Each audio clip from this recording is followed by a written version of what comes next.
Ce qui se passe ici, si on renouvelle de nombreuses fois ces expériences, on apprend et le risque diminue ainsi que la dopamine. C'est-à-dire, si vous volez et vous apprenez à voler, vous faites 50 fois le même vol. Et c'est génial. C'est top le parapente, c'est top. Au bout de 50 vols, un peu plus de vent, non? Peut-être un autre site.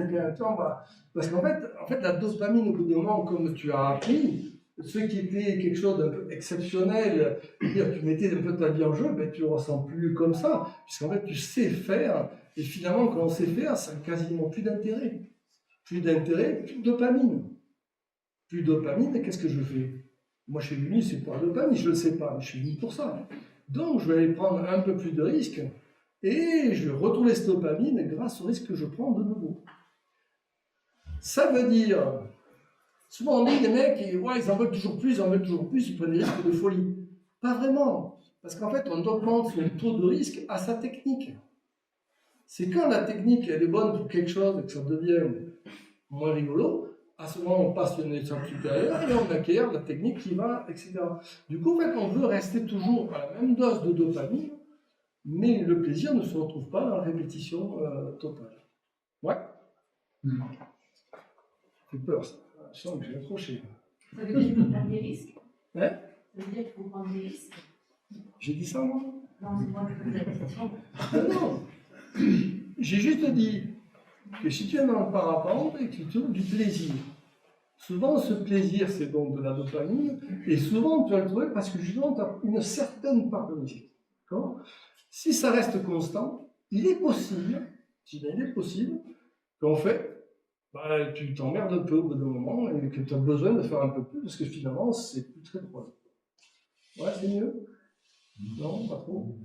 Ne t'en vas pas, hein? Je sais pas. Il y a des gens qui n'ont pas besoin de ça. Hein. Ils peuvent faire des fois 200, 300, 400, même rester en école toute leur vie et être très contents de vivre ça. Ça leur suffit. Et ça donne quand même un peu de dopamine, ça suffit. Je parle plus des cas qui sont plus fréquents, qui sont les gens qui progressent en parapente, qui sont souvent autonomes et qui, eux, vont finir par faire du cross. Parce qu'effectivement, l'objectif, souvent, c'est de continuer à monter et d'aller faire du cross, de faire des compètes. Après, il y a des gens qui restent toute leur vie, effectivement, tranquilles avec ça et qui n'en ont pas besoin. Et on parlera justement de ça tout à l'heure, je réponds mieux à ta question sur les sensations seekers. On en parlera tout à l'heure. Du coup, nous, on va dire qu'on est dans ça, c'est un thermomètre du risque. Ici, c'est risque zéro. Les gens qui font du macramé. On ne prend pas de risque, et les mecs se régalent à macramé toute leur vie, ils n'ont pas besoin de risque. Nous, parapentistes, on est déjà là. Après, tu es un peu plus haut, tu as encore les base jumpers.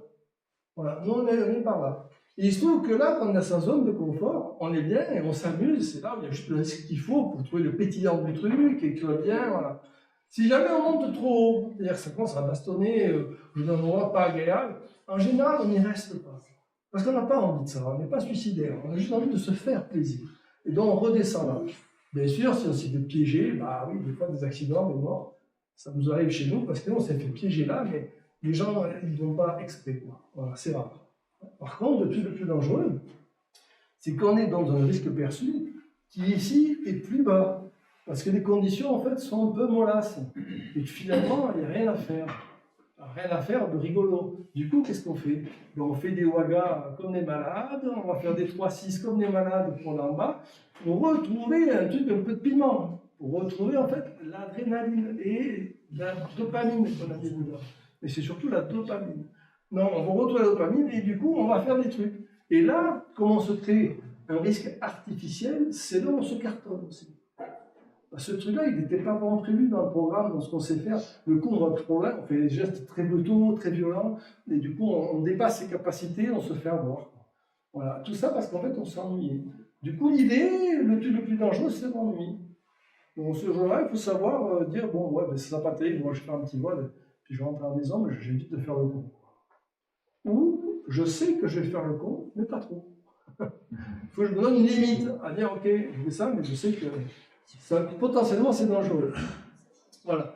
Si on regarde le nombre d'accidents pour 100 000 heures de vol, ce qui n'est pas rien, 100 000 heures de vol. Compétiteurs, on a 23,9% qui se plantent, Sur une heure de vol, c'est pas beaucoup. Et les non-compléteurs, 22,2%. Réellement, c'est le même nombre. On est d'accord, sur 100 000 heures, quand tu as 22, 23, 24, c'est pareil. Ce qui veut dire qu'il y a autant de gars qui se tombent sur un petit volcan pile à Clairefontaine, alors qu'il était chez lui, peinard, il se pointe là, il se casse, qu'un mec qui est compétiteur à qui on fait faire des trucs de barge, avec deux coups sur le barreau, dans les turbulences pas possibles, passer sous le truc d'un machin, ouais, j'aurais pas dû passer là, mais ça, je peux pas, je peux. Regardez le mec qui est derrière, putain, regardez le mec qui est devant, ouais, la balise va aller, ils sont à fond, et pourtant, ils sont capables de faire plus que les autres. Sauf à l'international. C'est-à-dire que là, à l'international, on passe en fait à la catégorie gladiateur. Et non, mais c'est très vrai, vous rigolez, mais c'est très vrai. On passe à la catégorie gladiateur. C'est-à-dire que là, je suis là, il faut gagner contre d'autres champions du monde, du machin, et les mecs prennent tous les risques et ça tombe comme des mouches. C'est bien pour récupérer des parachutes de secours. Il y a des compètes pour récupérer des parachutes de secours. Dans les montagnes, ça c'est pratique. Mais non, c'est assez craignos. Mais bon, au niveau compétiteur, ils ne sont pas plus embêtés finalement que les autres. C'est dingue, ça fait. C'est pas 10 fois plus de risques. Alors, on va voir le compteur. Du coup, dans notre cerveau, on a plusieurs cerveaux. Celui qui nous sert aujourd'hui, là maintenant, c'est la tortue, c'est le cortex. Il est très complexe, il sait faire des calculs, il sait faire des pièges. Quand je dis pièges ou des outils, quand je dis outils, ça peut être justement faire un truc pour tout l'animal, mais ça peut être aussi faire un A320. Les outils ont des dimensions différentes. Mais bon, lui, il pense, il fait plein de choses. Voilà. Mais du coup, comme il pense dans beaucoup de domaines et très précis, ben, en fait, il est très très lent à donner en fait une réponse. En tout cas, il est 10 fois plus lent que le cerveau limbique. Je ne sais pas, je parlais que le cerveau limbique, le petit lapin là, qui est derrière nous. Et du coup, lui, qui est un petit peu derrière le cortex, lui, il va très très vite. Et en fait, on se sert que de celui-là tout le temps. Le cortex sert juste à une réflexion. Mais bon, il y a beaucoup d'hommes dans la salle, on sait qu'on ne réfléchit pas beaucoup quand même au départ. On l'avait bien remarqué, ça. Voilà. Donc en fait, tout se fait par ça, et c'est lui qui donne les réponses. Comme c'est lui qui donne les réponses, je trouve que lui, en fait, je vais voir là, une diapo après, comme c'est lui qui donne la réponse, on va voir que des fois il peut se bourrer, et qu'est-ce qu'il a en lui, pourquoi c'est lui qui donne la réponse. Ça s'appelle aussi des biais cognitifs, ça dit quelque chose? Et bien vous pouvez oublier, ça n'existe pas. Voilà, ça c'est fait. En fait, le biais cognitif, c'est notre façon de fonctionner de base. C'est-à-dire que le biais cognitif, c'est lui. Il va plus vite, il donne une réponse plus vite, mais des fois il se bourre. Et après, il va tout. Donc, quand vous pourrez dire, ah, mais c'est le biais cognitif de confirmation, c'est le biais cognitif d'autre chose, il y en a 200 biais cognitifs. Quand il y en a 200, je dis, il y a un truc qui merde quelque part là, quand même. Non, non, c'est normal. C'est, hop, faut enlever ce mot, ça ne sert à rien. Non, non, on fonctionne comme ça et on va creuser un peu. Oui, on va creuser. Donc, depuis le temps que je vous en parle, le fameux cerveau limbique, un tout petit peu grossi, mais bon, voilà. On a le cortex ici, le néocortex qui nous sert vraiment à réfléchir, tout le reste qui fait plein de choses aussi, et puis notre fameux, ici, avec le reptilien et le cervelet qui sont juste l'un contre l'autre. Voilà. Du coup, en fait, c'est nos cerveaux antiques, les plus vieux cerveaux, quand ça a été de la construction de reptiles et de poissons. Il faut savoir qu'un poisson n'a pas de cerveau, par exemple. Enfin, n'a pas de cortex. Il a un cerveau, il n'a pas de cortex. D'ailleurs, ça me fait penser, un chien, je crois que c'est 600 grammes, donc il n'a plus que 70 grammes sur le cortex. Ça fait 200 mots, tout ça. Un chat, le cortex, il est comme ça, le cortex. Donc arrêtez de parler à votre chat. Vous compreniez mieux pourquoi il répond mieux à la conquête que vous secouez que pas un chat, en 800 mais non, mais voilà. Et en fait, un chat, ça peut apprendre au maximum 30 ans. Voilà. Mais réellement, souvent les chats, ils n'ont pas de. Voilà, c'est la conquête qui marche. C'est difficile de faire quelque chose. Hein. Mais bon, voilà, ça dépend des trucs. Ok. Du coup, toutes nos premières réponses, en fait, elles viennent de ce cerveau ici et là qui sont très rapides et ils n'arrivent quasiment jamais du cortex qui arrive en retard. Ça veut dire quoi? Si je vais le remettre comme ça, Le néocortex, il sert à l'intelligence, à la créativité, la solidarité. Bon, en ce moment, c'est pas trop ça. Hein. La solidarité, un truc, mais bon, voilà, c'est comme ça. Chaque âge a ses trucs. Le limbique, notre fameux limbique, dit au milieu du. Vous voyez, il est bien protégé en fait. C'est-à-dire que si vous prenez un carton, on sent bien que c'est lui qui va encaisser le néocortex. Mais c'est pas important. L'essentiel, c'est que lui, il soit vivant dessous. Moi, je rigole. Non, c'est lui qui a la mémoire de toute notre vie, la mémoire de toutes nos émotions. C'est ça qui va être intéressant. Les premiers apprentissages et l'acquisition. L'instinct de guerre, on s'en fout plus. Moi, bien que c'est lui en fait qui me dirige, réellement. Et derrière, vous avez le cerveau reptilien qui s'occupe de la survie, c'est-à-dire de respirer, faire battre le cœur, des grandes fonctions comme la fuite, la peur ou la sidération. Je ne sais pas pourquoi c'est pas écrit. Voilà, lui, c'est faire trois choses, fuite, peur, sidération. Ce qui se passe, c'est donc que ceux-là, ils répondent toujours avant nous. Voilà, du coup, ça peut vite poser des graves problèmes. Un mec, par exemple, au treuil, on va dire, à la radio, ok, vas-y, oh, non, 10 minutes après, ok, vas-y, 2 minutes après, ok, on va. Au bout d'une heure, ok, non, on voit pas. Oh, merde. Ah, biais cognitif, ah, c'est con. Non, c'est pas du biais cognitif, parce qu'à un moment donné, tu juste te faire rattraper par ta amie qui s'est tellement habitué depuis une heure à dire la même chose, à faire la même chose, qu'il t'envoie la mauvaise information, parce que tu n'as pas eu le temps de la penser. Donc, pour éviter de faire des erreurs au treuil comme ça, mais en fait, il faut savoir qu'au fur et à mesure qu'on fait une activité, on a bon, du son, notre hormone qui se développe au fur et à mesure et qui vient en fait nous diminuer notre capacité intellectuelle. C'est ce qui vous arrive en ce moment. Voilà. Encore d'être cramé. Vous sentez que vous commencez à être cramé là? Voilà. Et c'est pour ça qu'on va bientôt s'arrêter. Et du coup, on est cramé, on va s'arrêter 5-10 minutes et vous allez revenir presque aussi frais, enfin, sauf si se barrer après la pause. Mais si vous restez, vous avez de nouveaux frais à prendre. Et du coup, ça en démarre. Donc ça, c'est bon aussi pour le vol. En vol, on ne peut pas rester réellement 3 heures. Des compétiteurs, toi, qui arrivent, ça, t'es rincé, et souvent en l'air, on va être un peu distrait, on laisse se faire parce qu'on n'arrive pas à être attentif. Du coup, là, on peut se mettre des pauses, c'est-à-dire que quand on a volé un petit moment, on peut se dire, bon, mais là, ouais, je commence à fatiguer, il faut en être conscient. Alors, je vais vous montrer un petit truc pourquoi, qu'on peut faire.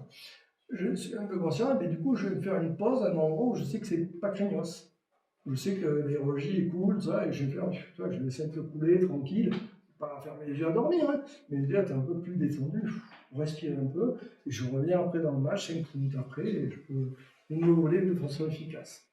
Voilà. Et presque sans danger. Voilà.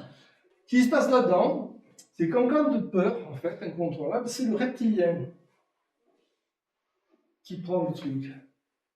Grosse fermeture, reptilien, il ne peut pas fuir, il peut avoir peur, ouais, mais il ne peut pas se battre. Moi, je le change un peu, parce que il peut se battre. Il ne peut pas se battre avec une aile, donc il fait ce qu'on appelle la sidération. Ça dit quelque chose?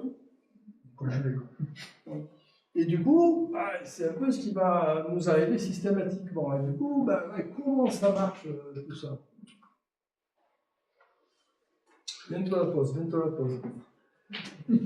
On reçoit un stimulus émotionnel, ok? Une trouille quelconque.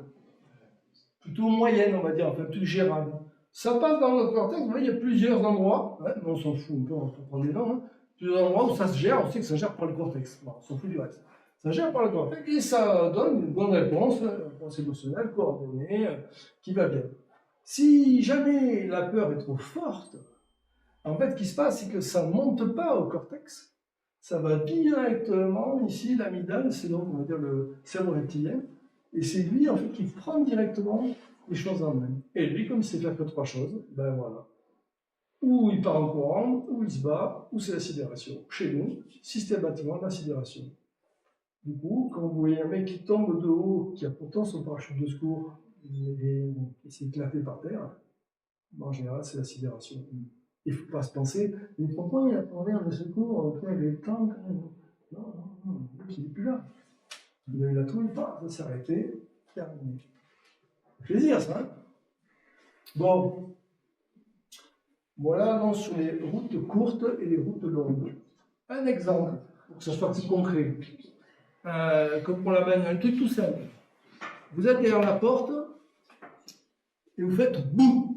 Un mec est derrière. Ne me dites pas qu'on ne l'a pas déjà fait. Ou qu'on ne vous l'a pas déjà fait. Tout le monde l'a. Non, il faut que je vous fasse là. Alors, tout le monde l'a eu ce truc-là. Et quand vous avez ça, et bien en fait, qu'est-ce qui se passe? C'est ça qui est drôle. C'est que c'est relativé. Mais après, on se perçoit dans la demi-seconde. Et oh, putain, tu m'as fait peur. Et on touche le cœur.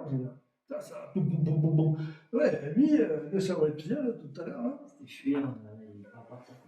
Ah ben, lui là, il dit, là, il n'y a pas le temps de laisser penser l'autre couillon, là, qui est toujours à travers nous, on va mourir. Non, je prends le truc. Voilà. Et je l'ai pris. Et quand on regarde les imageries médicales, en fait, ce qui se passe, c'est qu'en fait, c'est ces deux-là qui s'allument en même temps. Pendant très longtemps, on a cru que c'était lui qui était le maître des jeux, et que lui, en fait, il obéissait, tu vois, il donnait la main, un chef d'orchestre. En fait, on s'aperçoit qu'il s'allume tous les deux instantanément. Voilà, donc ça marche comme ça. Et du coup, sur le bout, en gros, vous avez tous fait ça aussi. Si vous avez une voiture qui fonce vers vous, vous allez sauter dans le fossé, et en fait, vous n'avez pas réfléchi, ça s'est fait instinctivement. La fermeture, vous ne pouvez pas sauter dans le fossé, vous ne pouvez pas vous battre, vous êtes foutu. Sidération, ça peut durer entre 2 et 6 secondes. Si vous êtes en rotation, vous allez vite à 3-4 G en 2 secondes, 4 secondes. Vous n'aurez plus jamais la planète. Donc, il n'y a plus moyen de faire connaissance. Ouais, c'était pour rire. Je savais que ça me ferait pas une heure, ça. Des accidents. On s'arrête là un peu? Ouais. Ça vous dit, faire une petite pause? Ouais. Allez, on va allumer la lumière. Oh, moi, c'était dur. On avait encore un peu de projecteur.